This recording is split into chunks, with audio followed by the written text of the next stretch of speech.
आप सबका आपके चैनल ऑनलाइन एग्जाम सेंटर में। और इस वीडियो में हम अपने सीरीज़ का नेक्स्ट वीडियो यहाँ पर हम ला रहे हैं और यहाँ पर हम मैथ के सॉल्व करेंगे 20 क्वेश्चंस। और ये सारे क्वेश्चंस आपको एट ए टाइम वो क्वेश्चंस हैं जो ऑलरेडी एग्जाम में पूछे गए हैं, तो आपको बेसिक आइडिया देते हैं, एक आपका रोड मैप तैयार करने में आपकी हेल्प करते हैं कि आप किस तरीके से इन चीज़ों को तैयारी कर सकते हैं अपने एग्ज़ाम के लिए, किस तरीके से प्रिपेयर कर सकते हैं। तो सारे क्वेश्चन बहुत ईजी है।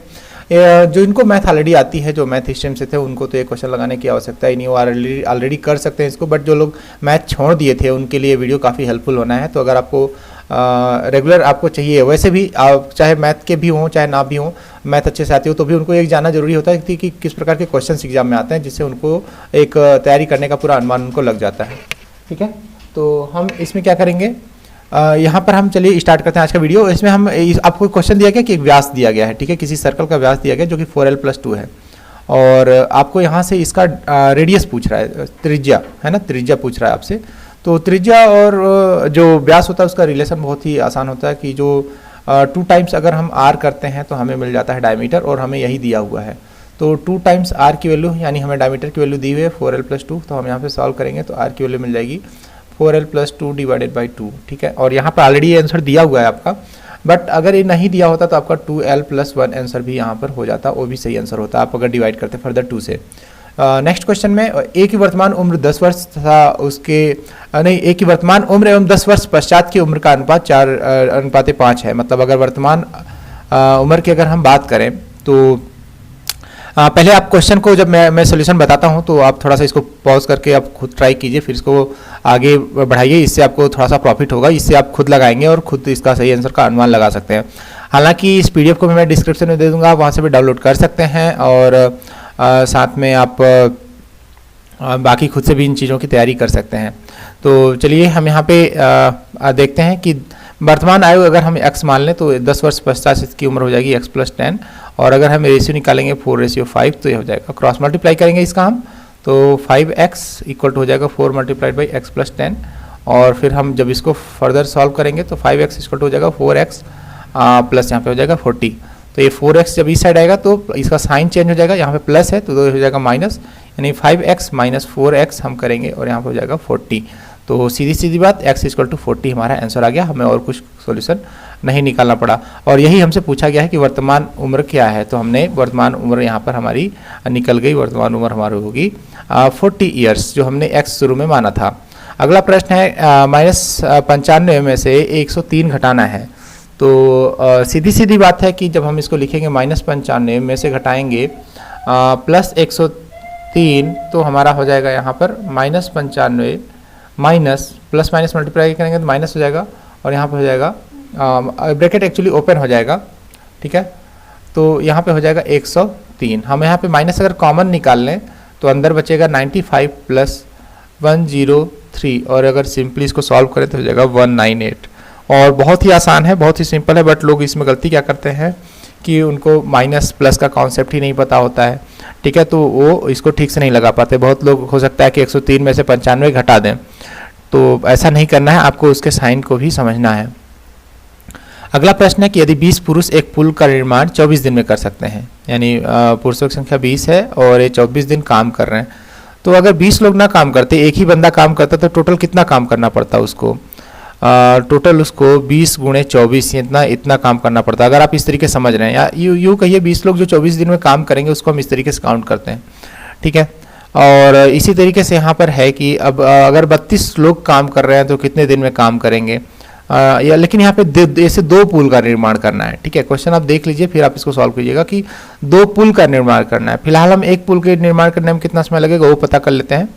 तो यहाँ पर हम जब इसको सॉल्व करेंगे तो x की वैल्यू हमारी हो जाएगी 20 × 24 डिवाइडेड बाई हम 32 करेंगे, जो 32 है डिवाइड में आएगा यहाँ पे, और हम इसको सॉल्व करेंगे 8 3 जा 24, हम 8 से भाग देंगे तो 8 3 24 हो गया, और 8 चौक यहाँ पे 32 हो गया, और 4 5 20 हो जाएगा। तो हम जब पूरा सॉल्व करेंगे तो 5 × 3 यानी 15, यानी एक पुल का निर्माण करने में उसको 15 दिन लगते हैं। तो 2 पुल का निर्माण करने में कितना समय लगेगा?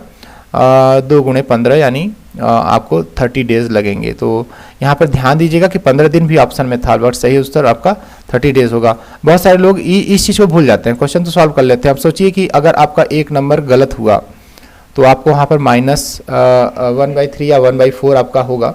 हालांकि इसमें शायद माइनस मार्किंग नहीं है, ऐसी संभावना है, मुझे एग्जैक्ट नहीं पता।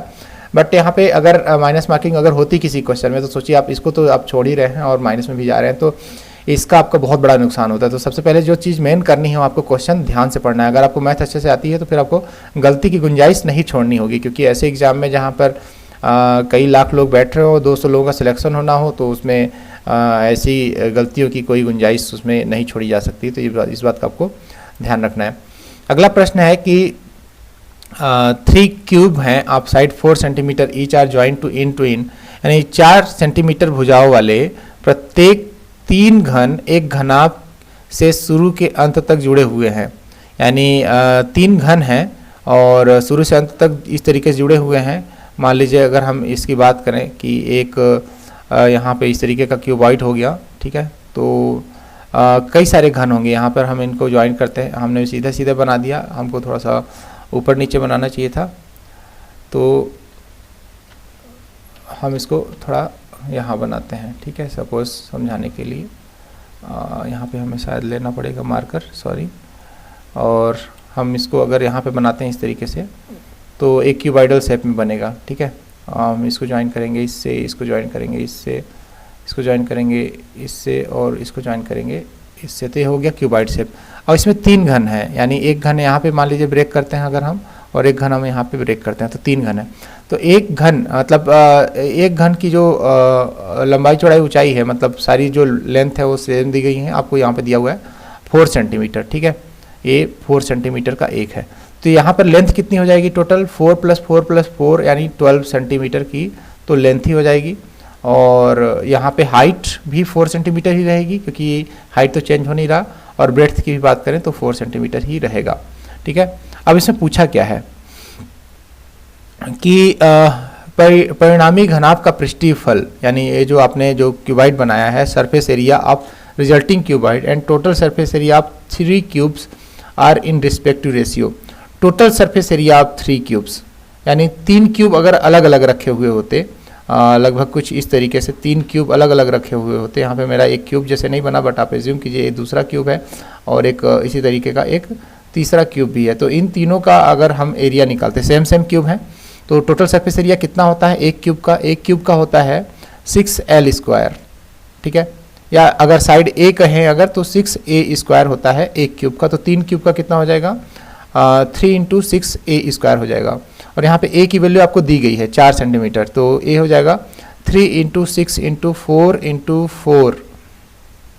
हम सरफेस एरिया की बात कर रहे हैं, तो हमने ये तीनों क्यूब के टोटल सरफेस एरिया को निकाल लिया। अब हम यहाँ पे क्यूबॉइड का निकालते हैं। तो क्यूबॉइड का हम कैसे निकालेंगे सरफेस एरिया? क्यूबॉइड का सरफेस एरिया निकालने का बहुत ही आसान तरीका है, आपको फार्मूला पता होगा। अगर नहीं पता है तो आप इनको सेपरेट करके निकाल सकते हैं। एक तो टोटल सरफेस एरिया निकालने का है कि 2 × यहाँ पे LB + BH + HL आप कर सकते हैं, इसको लगा लेंगे आप। यही एक्चुअली फार्मूला भी है। चलिए हम इसको लगाते हैं। लेंथ है हमारा 12 सेंटीमीटर, ब्रेड्थ है हमारा 4। तो जहाँ भी बस L आएगा वहाँ पे 12 रखना है, B की जगह पे, और H की जगह पे 4 रखना है। तो यहाँ पर हो जाएगा 48, ठीक है। अगर हम यहाँ पे बात करें तो हो जाएगा 48, 12 × 4। और यहाँ पे अगर बात करें तो हो जाएगा 4 × 4 दैट इज 16, और यहाँ पे हो जाएगा फिर से 48। हम अगर इन तीनों को जोड़ते हैं हमारा तो कितना हो जाएगा, 96 + 16 हमने ऐड किया तो यहाँ पे आ गया 2, 9 + 1 10, 10 + 1 11, और इसको हम डबल करेंगे तो हो जाएगा हमारा 224। और इसको हम डिवाइड करेंगे अब 3 × 6 × 1 मिनट 3 × 6 × 4 × 4 से, ठीक है। पेन यहाँ पे डिस्टर्ब हो रहा है। 2 × 6 × 4 × 4 से, ठीक है। सॉरी, इसमें थोड़ा डिस्टर्बेंस हो रहा है। ओके, तो हम इसमें अब इसको डिवाइड करेंगे। तो आप इसको जब डिवाइड करेंगे तो आपको पूरा रेशियो यहाँ पर मिल जाना है। चलिए हम पहले इसको डिवाइड करते हैं। देखिए 2 + 2 कितना हो गया, 4 + 4। तो ये 3 से तो डिविजिबल नहीं होगा, एक बात श्योर है। 4 से 20 और 4 × 24, फिर बचेगा 1 और 2। एक्चुअली पेन का थोड़ा एरर है। अभी इसमें हम 2 से डिवाइड करेंगे, 2 3 जा 6 और 2 7 जा 14। तो टोटल रेशियो कितना आ गया 7 डिवाइडेड बाई 3 यानी 7 डिवाइडेड बाई 9 आपका सही आंसर आ जाएगा। यहाँ पे 7 डिवाइडेड बाई 9 इस तरीके से आपको निकालना है। थोड़ा क्वेश्चन लेंदी है बट आपको इसको थोड़ा सा दिमाग लगा के फटाफट करना होगा। अब नेक्स्ट क्वेश्चन है आपका, निम्नलिखित 4 संख्याओं में से 3 संख्याएं एक निश्चित रूप से समान है एवं एक समूह बनाती है। निम्नलिखित में से कौन सी संख्या जो समूह से संबंधित नहीं है? तो यहाँ पे देखिए 7 त्रिक 21, 7 पन्ना 35, 7 सतह 49, 7 निया 63 यानी 7 त्रिक 21, 7 पन्ना 35, 7 सतह 49 और 7 निया 63। तो यहाँ पर 7 का मल्टीप्लिकेशन ठीक ही चल रहा है 7 का, बट यहाँ पर एक खास बात देखने को मिलती है कि जो 49 है ये पूर्ण वर्ग है, बाकी सभी पूर्ण वर्ग नहीं है। ये 7 गुणे 7 है, ठीक है, तो पूर्ण वर्ग बन जाता है, बाकी सभी पूर्ण वर्ग नहीं है, इसलिए इसका यहाँ पर सही आंसर होगा कि कौन सा समूह में से भिन्न है। अब नेक्स्ट क्वेश्चन है, बाबू ने 2500 रुपये में एक अलमारी खरीदी और इसे 3500 रुपये में बेच दिया। तो 2500 में खरीदेगा, 3500 में बेचेगा, तो ऑब्वियसली उसको फायदा होगा। कितना फायदा कमाया उसने? 1500 रुपये का फायदा कमाया। इसमें लाभ प्रतिशत निकलेगा, हानि तो हो ही नहीं रही है, तो लाभ प्रतिशत कितना होगा 1500 बटे जो मूलधन मतलब जो क्रय मूल्य होता है उसी पे ही हमेशा परसेंटेज निकलता है। तो हम यहाँ पे इसका मतलब परसेंटेज किसका, लाभ का परसेंटेज उसी पे निकलता है, ठीक है। तो आपको इसको थोड़ा ध्यान में रखना पड़ेगा, सॉरी। तो जो क्रय मूल्य है उसी पे हम निकालते हैं यहाँ पर इसका लाभ प्रतिशत। तो इसको जब हम सॉल्व करेंगे तो हो जाएगा 15/25 गुणे यहाँ पे 100 भी करना पड़ेगा आपको। और अगर हम 25 से इसको डिवाइड करें, 25 चौका 100 और 15 से हम अगर हम इसको करते हैं, सॉरी 1500 नहीं, सॉरी मैंने एक गलती की यहाँ पे 1000 का फायदा होगा, सॉरी। देखिए कितनी मिस्टेक हो जाती है, आप लेटली कर सकते हैं। 2500 से अगर 35 हो जाते हैं हम तो सिर्फ 1000 का फायदा होगा। तो 25 चौका 100 और फिर हम 10 का गुणा करेंगे 4 में तो हो जाएगा हमारा 40, है ना, 40% हमारा आंसर आएगा। आई एम वेरी सॉरी, इसमें यही चीज़ें तो गलती हो जाती है कभी कभार। देखिए जब आप करते हैं तब भी आपसे गलतियां होती, तो हम उम्मीद करेंगे कि आप ऐसी गलती नहीं करेंगे। नेक्स्ट क्वेश्चन है, यदि जान की बिल्ली एक सप्ताह में 1106 ग्राम भोजन खाती है, एक हफ्ते में इतना खाती है, तो एक दिन में कितना खाएगी? हम सिंपल सब है, हम इसमें डिवाइड करेंगे 7 से। 1106 एक हफ्ते में खाती है, एक हफ्ते में होते हैं 7 दिन, तो एक दिन का निकालना है तो हमको 7 से डिवाइड करना पड़ेगा। बहुत ही आसान है, आप इसको जब करेंगे तो आपका 158 यहाँ पर आंसर आ जाएगा। 158 आपका आंसर आ जाएगा ग्राम में, ठीक है। नेक्स्ट क्वेश्चन है, वह छोटी छोटी वर्ग संख्या ज्ञात करें जो 6, 7 एंड 15 तीनों से विभाजित होती हो। 6, 7, 15। तो सबसे पहले तो आप वो संख्या निकालेंगे जो इससे डिवाइड होती है 6, 7 और 15 से। 6, 7 और 15 से जो संख्या डिवाइड होती है और निकालेंगे। तो उसके लिए आपको क्या करना पड़ेगा, 3 दूनी 6 यहाँ पे आपने किया, 7 नहीं कटेगा, 3 5 15। अब इसके बाद फर्दर नहीं कटेगा, तो आप क्या करेंगे, इससे एक संख्या निकालेंगे, कितना होगा, 3 दूनी 6 हो गया, यानी 3 × 2 × 7 × 5, ठीक है। तो ये संख्या डिवाइड होगी। अब इस संख्या के बाद आपको छोटी से छोटी वर्ग संख्या ज्ञात करना है जो इसमें प्रत्येक से विभाजित हो। तो एक चीज़ है कि वो जो भी प्रत्येक से अगर विभाजित होना है तो ये चीज़ें उनके फैक्टर होने चाहिए। अगर ये चीज़ें उनके फैक्टर हैं तो एक और ख़ास बात आपको ध्यान में रखनी पड़ेगी कि यहाँ पर अगर मैं इसको सॉल्व करूँ कितना हो जाता है, 2 21 5 दूनी 10 यानी यहाँ पर हो जाएगा 210, है ना। आप इसको देख लीजिए। तो सेम अगर यही फैक्टर एक और आ जाता 3 तभी पूर्ण वर्ग होता 2 × 7 × 5, यानी एक तरीके से मैं 210 का गुणा 210 में ही करूंगा तभी जाके मुझे वो पूर्ण वर्ग वाली संख्या मिलेगी। पहले तो हम डिसाइड करेंगे कौन सा नंबर है जो तीनों से डिवाइड होता है, फिर हम डिसाइड करेंगे उसका स्क्वायर कर देंगे तो हमें इसका सही आंसर मिल जाएगा। क्योंकि अगर इसका अंडर डिवाइडेड है तो ये भी डिवाइडेड होगा। फर्दर आप कोई भी चांसेस करते हैं हमने, क्योंकि ये प्राइम फैक्टर के फॉर्म में लिखा हुआ है इसको, और हम उसी के फॉर्म में लिखे हैं तो इसलिए इसका हम स्क्वायर भी करेंगे। अगले प्रश्न में चलते हैं कि मैरी ने 80 रुपये प्रति किलो स्किड बेचकर यहाँ पर दिन के अंत में 960 रुपये अर्जित किए, तो उसने कितने किलोग्राम स्किड बेचे? तो 960 रुपये, 80 रुपये प्रति किलो बेचा तो 960, तो 960 में आप यहाँ पर डिवाइड कर देंगे 80 का। ये तो बहुत ही आसान क्वेश्चन है, ठीक है। 8 एकम 8 और 8 दूनी 16, यानी उसने 12 किलो बेचा। बहुत ही आसान क्वेश्चन है। निम्नलिखित में से कौन सा समीकरण बिंदु -4 और 8 से संतुष्ट नहीं है? तो हम इसमें सीधी सी बात, हम यहाँ पर वैल्यू पुट करके रखेंगे, चेक करेंगे, वैल्यू रखेंगे, x की वैल्यू -4 रखेंगे और y की वैल्यू 8 रखेंगे सभी में। यहाँ पे x की वैल्यू -4 रखेंगे तो 2 गुणे हो जाएगा -4 और प्लस 3 गुणे हो जाएगा 8। हम यहाँ पे करेंगे तो देखते हैं कि 16 आता है कि नहीं आता, तो चेक करते हैं। 16 अगर आ गया तो सही होगा। ये हो जाएगा -8 और ये हो जाएगा +24 और इसको करते हैं 16 आता है, यानी ये वाला सही आंसर नहीं हो, ये ऑलरेडी संतुष्ट है। हम संतुष्ट जो नहीं है, हम ये संतुष्ट है। और इसके में चेक करते हैं सेकंड वाले में, तो कितना हो जाएगा, x की वैल्यू अगर हम -4 रखते हैं तो 3 × -4 प्लस 2 × 8 हम किए, तो ये कितना आता है, 8 दूनी, यहाँ पर हम इसको करते हैं 16 और ये हो जाएगा 4 तिहाई, यहाँ पर हमारा हो जाएगा 12 -12, ठीक है। माइनस प्लस का मल्टीप्लाई है, -12 प्लस करते हैं तो देखिए आपका जाता है 4, यानी ए वाला भी आपका सही है। थर्ड वाले में आते हैं, इसमें रखते हैं -4 प्लस यहाँ पे 16 करते हैं और इनको दोनों करेंगे तो आ रहा है 12, यानी ए वाला भी सही है, यानी इसके गलत होने की उम्मीद है। आइए चेक कर लेते हैं। 3 × -4 रखते हैं, माइनस हम यहाँ पे y की वैल्यू 8 रखेंगे सिंपली, तो हो जाएगा -12 -8 और इसका आंसर है -20, बट यहाँ पे दिया हुआ है +20, जो कि यहाँ पर सही नहीं है। तो ये वाला संतुष्ट नहीं है, बट इस क्वेश्चन के हिसाब से पूछा है संतुष्ट नहीं है, तो हमारा ये वाला नहीं है। इसका मतलब हम 4 को सही ऑप्शन लगाएंगे इस क्वेश्चन के हिसाब से। अगला प्रश्न है कि निम्नलिखित में से कौन सी संख्या सबसे छोटी है? तो इसको तो आप आसानी से देख सकते हैं अगर आप पैसे रुपए के काउंट करने में माहिर हैं, बट आपको कम समय में एक काम 100% सही आंसर देना होता है, सही जवाब देना होता है। तो आप कैसे करेंगे? पहले अंक सभी के 5 हैं, दूसरे अंक 5 5 5 5, लेकिन एक का 7 है तो 7 वाला ऑलरेडी बाहर हो गया। फिर उसके बाद 3 नंबर है, यहाँ पे 55 55 तीनों में है। फिर तीसरे डिजिट को हम कंपेयर करेंगे 7 3 और 4, तो यहाँ पे देखिए इसमें जो कम है वही होगा, यानी 3 वाला नंबर सबसे कम है। तो सबसे छोटी संख्या हमको बतानी थी और हम यहाँ से बता देंगे कि आपका सही जवाब यही होगा। अगला प्रश्न है, एक मेज 2000 रुपये में खरीदा और 1800 रुपये में बेच दिया तो घाटा हो गया। सीधी सी बात है, कितने का घाटा हुआ? 200 रुपये का घाटा हुआ। और जो भी हानि प्रतिशत होती है वो निकाला का किस पे जाता है? वो निकाला जाता है क्रय मूल्य पे। तो यानी हम बटे यहाँ पे लिखेंगे 2000 और हम गुणा करेंगे 100 से, तो 200 दाहम 2000 हो जाएगा और 10 से डिवाइड होगा तो यहाँ पे 10%, यानी 10% का हमको यहाँ पर लॉस हुआ है, यानी हानि प्रतिशत हमने यहाँ पर निकाल लिया।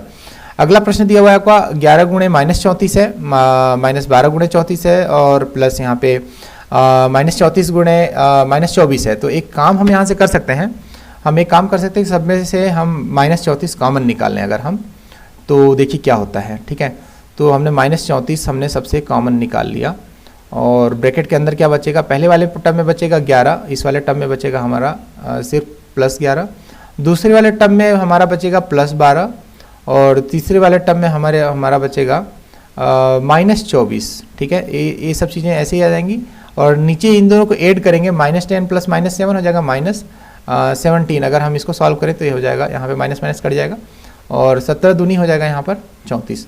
तो हम इसको फर्दर इसको इस तरीके से सॉल्व करेंगे। तो 11 + 12 अगर हम करें तो 11 दूनी 22, 1 23 हो जाएगा। 23 में से 24 घटेगा तो इसका उत्तर आएगा -1 आएगा। आप सॉल्व करेंगे और -1 × 2 करेंगे तो आपका आंसर हो जाएगा -2 और यहाँ पर सही उत्तर -2 ही होगा। आपको इसको बहुत ही ध्यान से करना होगा। अगले प्रश्न में देखते हैं, m की वैल्यू दी हुई है, then find the value of this one. Already हमको वैल्यू पुट करना है और सारी चीज़ें कैलकुलेट करनी है। तो क्वेश्चन को पहले आप खुद ट्राई कीजिए, फिर आप हमारे सॉल्यूशन को आगे देखने का प्रयास कीजिएगा। ठीक है, पहले वीडियो को पॉज कर लीजिए और आसानी से क्वेश्चन सॉल्व करने की कोशिश कीजिए। तो चलिए देखते हैं इसमें कैसे इसको सॉल्व करेंगे। तो यहाँ पर हम m की वैल्यू पुट करेंगे। ठीक है, m की वैल्यू पुट करेंगे तो कितना पुट करेंगे? -3। यहाँ पर हमने m की वैल्यू पहले वाले में -3 पुट की, माइनस, अब यहाँ पे ब्रैकेट में लगाना पड़ेगा क्योंकि इसके पहले माइनस लगा हुआ है। यहाँ पे लिखेंगे -3, ब्रैकेट में फिर से 3 माइनस 5 में फिर -3 यहाँ पर मल्टीप्लाई करेंगे। ठीक है, अगर हमको अंदर ब्रैकेट लगाना है तो इसको हम थोड़ा सा बड़ा ब्रैकेट बना सकते हैं, कोई हमें आपत्ति नहीं होगी। और हम इसको यहाँ पर डिवाइड कर रहे हैं किससे? -3 से ही डिवाइड कर रहे हैं। तो क्या होगा? पहला वाला टर्म तो -3 रहेगा, दूसरा वाला टर्म यहाँ पे मल्टीप्लाई में है तो +3 हो जाएगा। और ब्रैकेट के अंदर देखें 3 और माइनस का मल्टीप्लाई करेंगे, -5 है और -3 तो हो जाएगा +15। ठीक है, इस तरीके से। और हम इसको डिवाइड कर रहे हैं -3 से। ठीक है, तो फर्दर अगर इसको हम सॉल्व करें तो कितना हो जाएगा, -3 + 3 ब्रैकेट में हो जाएगा इंटू 18। अगर हम इसको सॉल्व करेंगे ये हो जाएगा -3, ठीक है। तो अगर हम इसको फिर से सॉल्व करते हैं तो 18 दूनी 34, 18 दूनी 36, 18 54, 54 में से 3 निकलेगा तो कितना बचेगा, मतलब ये हो जाएगा -3 प्लस यहाँ पर 54 डिवाइडेड -3। 54 में से 3 निकला तो हमारा बचा 51, और इसको हम -3 से डिवाइड करेंगे तो हमारा हो जाएगा 17 तो आएगा, लेकिन ये माइनस भी बचा रहेगा, तो -17 इसका सही जवाब हो जाएगा, ठीक है।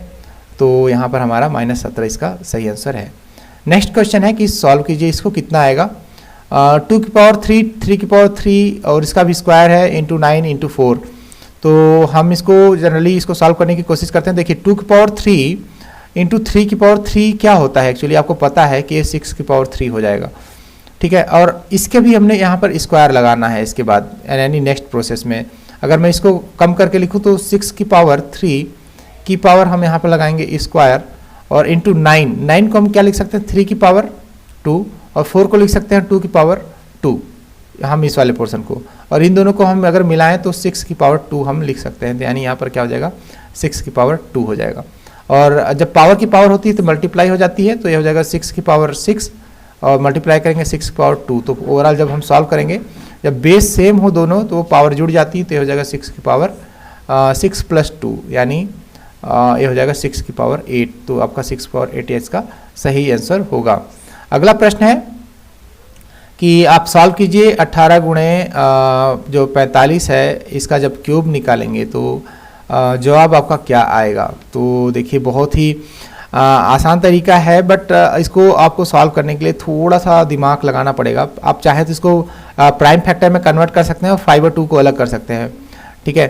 मान लीजिए अगर हम 18 का करते हैं तो 18 का हमारा कितना हो जाएगा, 2 9 जा और 3 3 जा, ठीक है, और 3 1 जा, ठीक है, 2 3 3 आ गया, ठीक है। और अगर इसी तरीके से हम 45 का निकालें तो हमारा कितना हो जाएगा, 3 15 जा एंड 3 5 जा, और यहाँ पे 5 1 जा आ जाएगा, ठीक है। तो ये हमारे हो गए प्राइम फैक्टर्स हो गए। तो हम यहाँ पे अगर इसको ध्यान से लिखें, अगर हम इनका मल्टीप्लिकेशन करेंगे सभी डिजिट का, तो 3 की पावर हमारा यहाँ पर 1 2 3 4, यानी 3 की पावर 4 इंटू 2 इंटू 5 हम लिख सकते हैं। तो 5 इंटू 2 कितना हो गया, 10 हो गया, 5 इंटू 2 कितना हो गया, 10 हो गया, ठीक है। और ये 3 की पावर 4 इंटू 10, अब इसका भी हमको क्या करना है, यहाँ पर क्यूब करना है। तो एक तरीके से अब किस तरीके से हो जाएगा, 3 की पावर 12 और यहाँ पर हो जाएगा 10 की पावर 3, ठीक है, 10 की पावर 3। अगर हम इस तरीके से इसको सॉल्व करें तो ये 3 की पावर 12 को अगर आपको सॉल्व करना है, यानी इसमें 3 जीरोस तो पक्का आएंगे श्योर, और 3 की पावर में कभी जीरो लास्ट में नहीं आता है। तो 3 0 इसमें जो आंसर होगा वही इसका सही आंसर होगा। तो इस तरीके से आप इसको फाइंड आउट कर सकते हैं, बहुत ही आसान है। देखिए आपने कैलकुलेशन भी नहीं किया और आपने इसको फाइंड आउट कर लिया, ठीक है, क्योंकि यहाँ पर 10 का 3 करेंगे तो 1000 का गुणा तो होना ही होना है। और यहाँ पे नेक्स्ट क्वेश्चन दिया हुआ है कि आपको 9/12 कहाँ पर लाई करता है, यानी 9/12 कौन से पोर्शन में लाई करता है। तो इसका बहुत ही सिंपल जवाब है कि आपको पहले क्या करना पड़ेगा, आपको या तो आप इसको डिवाइड कर लें तो आप इसको कर सकते हैं, क्योंकि अगर आपको अगर नीचे सेम ऑप्शन अगर मिलते हैं तो आप डिवाइड कर सकते हैं, बट ये बहुत ही प्रॉब्लमेटिक, बहुत ही समस्या हो जाएगी आपको इसको करने में। आप इसको डिवाइड कर लें, 3 3 जा 9 और 3 4 जा 12, यानी आप इसको फर्दर देखें तो आपको हो जाएगा 0.75 इसकी वैल्यू है, ठीक है। फिर आप फर्दर किसी को चेक कर लीजिए, कोई भी वैल्यू चेक कर लीजिए, आप उसको आसानी से चेक कर सकते हैं और उसमें देख सकते हैं कि 0.75 कहाँ पे लाई करता है, मतलब कौन से रेंज में है। यहाँ पे देखिए आप अगर देखते हैं 3/2 अगर हम इसको देखें तो ये हो गया 1.5 और 4/3 देखें आप तो 1.33, तो ये तो ऑलरेडी वैल्यूज़ बड़ी हो गई, ठीक है। 8/9 अगर हम देखते हैं तो 8/9 समथिंग हमारा कुछ कम आता है, मतलब अराउंड 6 के अराउंड आता है। तो उसमें आप इसमें पा जाएंगे कि इसकी क्या वैल्यू होगी। अगर हम 8 को डिवाइड करते हैं 9 से तो हो जाएगा यहाँ पर 72 के अराउंड ये जा रहा है, ठीक है। और 5/7, ठीक है, 5/7 की वैल्यू कितनी होगी, मान लीजिए अगर हम 50 को डिवाइड करते हैं 7 से तो यहाँ पे 49, यानी यहाँ पर हमारा 1 0, तो 7 बन जा, तो 0.71 से 0.78, यानी इनके बीच में लाई कर सकता है, ठीक है, 0.7 से 0.78 के 0.8 के बीच में। तो बहुत ज़्यादा टाइम नहीं लगेगा, आप इसको आसानी से कैलकुलेट कर सकते हैं 1 बाई 1। अगर मैं इसकी बात करूँ तो ये हो गया, यहाँ पे देखिए ये हो जाएगा 0.9 हो जाएगा, ठीक है, और 10 में 9 डिवाइड करेंगे तो हो जाएगा 1 पॉइंट समथिंग आएगा, तो ये वाला भी आंसर नहीं हो सकता। और अगर हम इसकी बात करें तो 5/6, तो अगर हम सॉल्व करके देख लेते हैं 5/6 कितना होता है। 50 में अगर हम 6 से डिवीज़न करेंगे तो 8 जा जाएगा 48, और यहाँ पर बचेगा 2 और यहाँ पे हो जाएगा 3, तो 0.83 के अराउंड ये पहले वाले का पार्ट है 5/7 का। और 7/8 देखते हैं तो 70 में हम अगर 8 का भाग देते हैं मान लीजिए सपोज, तो हो जाएगा 8 जा, तो 0.83 से 0.8, तो उसके बीच में तो लाई होने की संभावना है ही नहीं।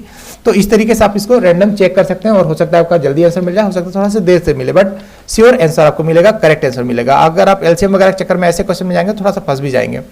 नेक्स्ट है the area square plot is 64 metre square. एक स्क्वायर प्लॉट है और इसका आपको एरिया दिया हुआ है, ठीक है, 64 मीटर स्क्वायर है।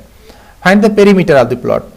बहुत ही मजे की बात है, एरिया स्क्वायर प्लॉट का, स्क्वायर का एरिया क्या होता है, स्क्वायर का एरिया होता है a into a equal to 64, तो यहाँ से हमको a की वैल्यू मिल जाएगी, a की वैल्यू √64 होगी, ठीक है, और a हो जाएगी 8, a की वैल्यू हो गई 8। और अगर हमसे पूछ रहा है कि पेरीमीटर बताओ तो 4 इंटू ए होता है स्क्वायर का पेरीमीटर, यानी 4 8 32, यानी इसका आंसर हो जाएगा 32 मीटर। बहुत ही आसान क्वेश्चन है, बहुत सिंपल क्वेश्चन है छोटे बच्चों के लिए। अब यहाँ पे नेक्स्ट है इसमें, और इसमें आपको 2 इक्वेशन दी गई हैं, ठीक है, x/2 + y/5 = 12 and 4x/3 - y/3 = यहाँ पर दिया हुआ है 19। Then find the value of x and y। तो आपको इसको सॉल्व करना होगा, आप चाहे तो इसको लीनियर इक्वेशन इन 1 वेरिएबल लगा सकते हैं, बट ऐसे क्वेश्चन को जब दिख रहा हो कि आपको बहुत लंबा है तो आप डायरेक्ट वैल्यू पुट करके, ऑप्शन पुट करके भी इसमें चेक कर सकते हैं। मैं देखिए बड़े मजे की बात बताऊंगा कि किस तरीके से इसको डायरेक्ट लगाएंगे। यहाँ पर -18 -15 दिया हुआ है, अगर मैं यहाँ पर -18 और -15 रखता हूँ तो किसी भी हालत में यहाँ पर हमारा 12 नहीं आने वाला है, क्योंकि -18 से जब मैं डिवाइड करूँगा तो -9 आंसर आएगा, आंसर माइनस में ही होगा, और जब मैं -15 को 5 से डिवाइड करूँगा तो भी आंसर -3 होगा और आंसर माइनस में आएगा, जो कि हमारा आंसर पॉसिबल नहीं, पहला वाला गलत हो गया। दूसरे वाले में संभावना बन सकती है, बट हम इसको देखेंगे कि 8/2 करने पे 4 आ रहा है, ठीक है, पहले वाले इक्वेशन से ही मैं बता रहा हूँ, और 5/5 रखने पे हमारा 1 आ रहा है, तो 4 + 1 5, यानी ए वाला तो भी पॉसिबल नहीं होगा। देखिए जो भी सोल्यूशन होगा दोनों के लिए सही होगा। अभी फिलहाल हमने पहले वाले को ही चेक करके 2 ठो गायब कर दिए। हम थर्ड वाले पे आते हैं। अब 18 को अगर 2 से डिवाइड करेंगे तो हमारा 9 होगा, और इस जगह पे अगर हम y की जगह पर अगर 15 रखेंगे तो 15 को 5 से डिवाइड करेंगे तो 3 होगा, और 9 3 12, यानी हमारा ये सही आंसर होगा, ठीक है। यानी अगर x और y यहाँ पर सेटिस्फाई कर रहा है, अब देखिए दोनों में सेटिस्फाई करना चाहिए, तो हम इसी चीज़ को चेक करेंगे। अब देखिए आंसर की संभावना हो गई हमारी, ठीक है। अब हम इस वैल्यू में रखेंगे, सेकंड वाले में सेम वैल्यू रखेंगे तो भी हमको ये सारा सॉल्यूशन मिल जाएगा। हालांकि आप इसमें 1/3 कॉमन निकाल सकते हैं, दोनों में है, तो आप इसको 4x - y को भी सॉल्व कर सकते हैं, और इसको फर्दर सॉल्व करने पे आपका 19 आना चाहिए, यानी 4x - y को अगर सॉल्व करें आप तो यहाँ पर आपको 57 आना चाहिए, ठीक है। तो इसको आप सॉल्व कर सकते हैं और बिल्कुल आता है। अगर आप यहाँ पर 18 रखते हैं तो x की वैल्यू 18 और y की वैल्यू आप यहाँ पे 15 रखते हैं तो भी बिल्कुल आपका आंसर आ जाएगा, ठीक है।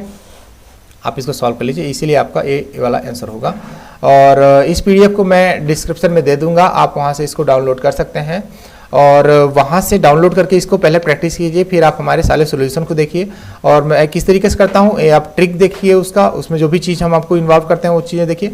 साइंस के भी वीडियो रेगुलरली अपलोड होंगे, बाद में हम हिंदी, इंग्लिश और जो भी जीके है इसके भी वीडियोस अपलोड करेंगे, इसलिए चैनल को सब्सक्राइब कर लीजिए और वीडियो को लाइक कर दीजिए, जिससे हम आपके लिए और भी वीडियो लेके आते रहें। और हम कोशिश करेंगे कि आपको पूरा सिलेबस हम अलग से इसको कवर कराने की कोशिश करें, मैं आपको कि पूरा वीडियो मैं आपको उपलब्ध कराऊंगा, ठीक है।